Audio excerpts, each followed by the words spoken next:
in the 60s when industry first came up into the country. I think it was in 1959. They didn't have to ask anybody. They just went to Diane, they got their permit, and they just went ahead and they just did what they liked. And I worked in many seismic work in this area, also up in the Beaufort. Industry didn't have to come to the community and meet with us and, you know, have any kind of ventures with them, put our equipment or anything. They didn't have to do it because we didn't have a claim at the time. But after that land claim was settled, they had to come and deal with the claimant groups. You have to do access agreements, you know, benefits agreements, and there's no way around it because we're landowners now. In an effort to help our people out, our beneficiaries who want to establish their own business or need help in their business, we've set up a business development office. My work primarily is to deal with and assist and support Gwich'in businesses. In many instances, I act as a go-between between the business and some industries. Right now, of course, our work involves dealing with the oil and gas industry, more particularly under the Access Benefit Agreement, working with Imperial Oil Resources Ventures Limited to prepare our folks to get ready for any gas pipeline development.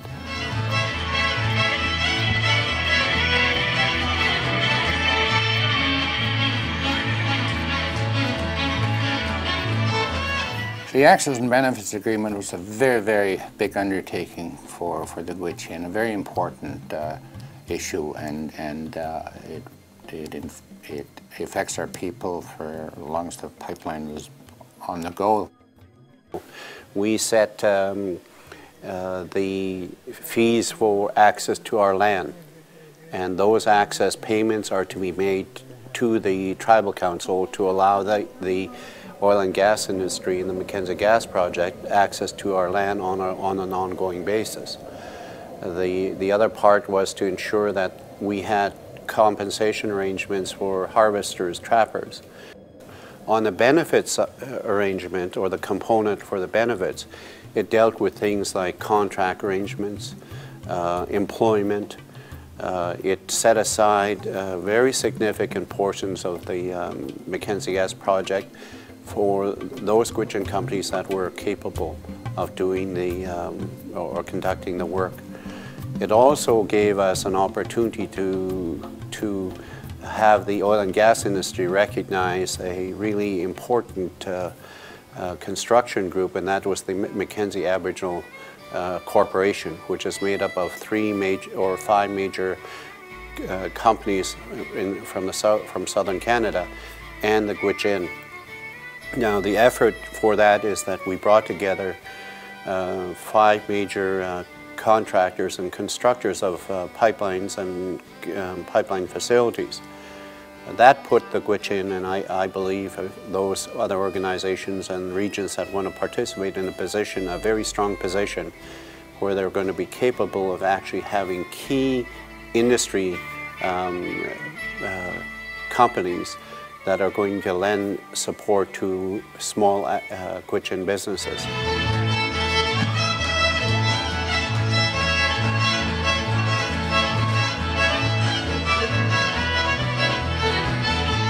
As you all know, about a year ago, or a little bit than a year ago, we changed direction. And we decided to take the Gwich'in self-government to the people, to the grassroots, because we wanted to hear what you wanted in the way of self-government. When we talk about what is a self-government agreement, I look at a self-government agreement again as an understanding between 2 governments.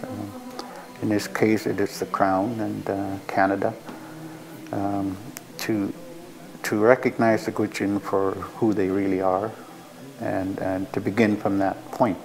We need a government model that's appropriate for our own people, that's appropriate for our culture, our language, our customs. So because we like to have a solid foundation, we always go back. We go back to the elders, we go back and we hear from them, their evidence, their testimony on how we used to live. How did we govern ourselves on the land?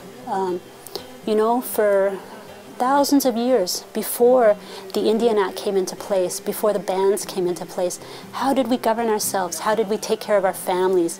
How did we take care of our communities? What were the rules that were in place?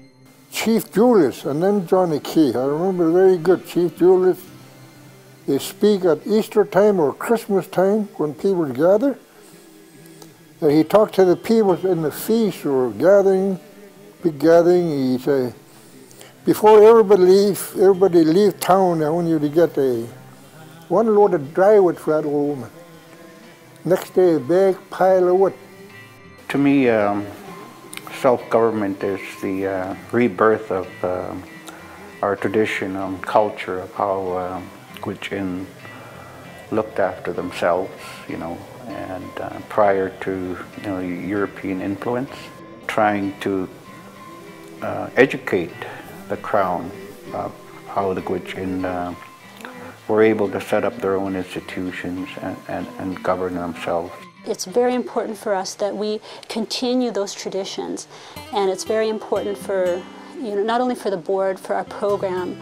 The elders keep telling us, and young people keep telling us, we want to see those traditions reflected in our negotiations, in any type of government structure that we set up, any type of law, constitutions that we set up for self-government, they must reflect those traditions. Traditional government is working from the community. Decisions are made at the community level by the people, and it's for the people. That's what I see traditional government. The way our government, the territorial government, the federal government, they don't see what's happening in the communities. They don't know what's happening in the communities. They don't know the stress of the communities. And with a traditional government, it would be the people working for the people. Repatriation of our pre-existence, you know, that seems to stumble a lot of bureaucrats and government officials, is that, you know, we were born from the treaties, and that we did not look after ourselves, you know. And, you know, I believe the treaties are, you know, proof that, you know, government recognized us as distinct groups of people that were very capable of running their own affairs.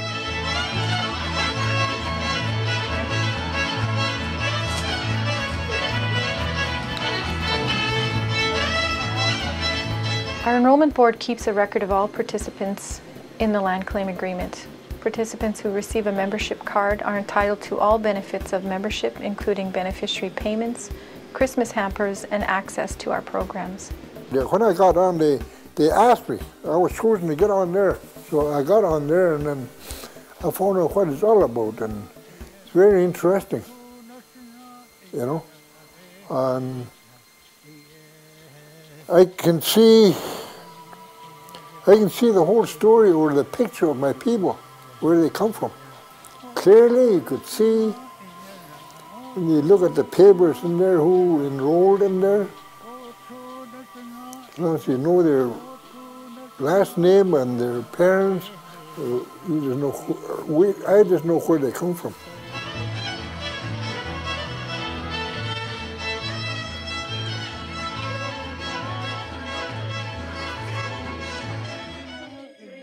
The Gwich'in Social and Cultural Institute was established to document, preserve, and promote our language, culture, traditional knowledge, and values.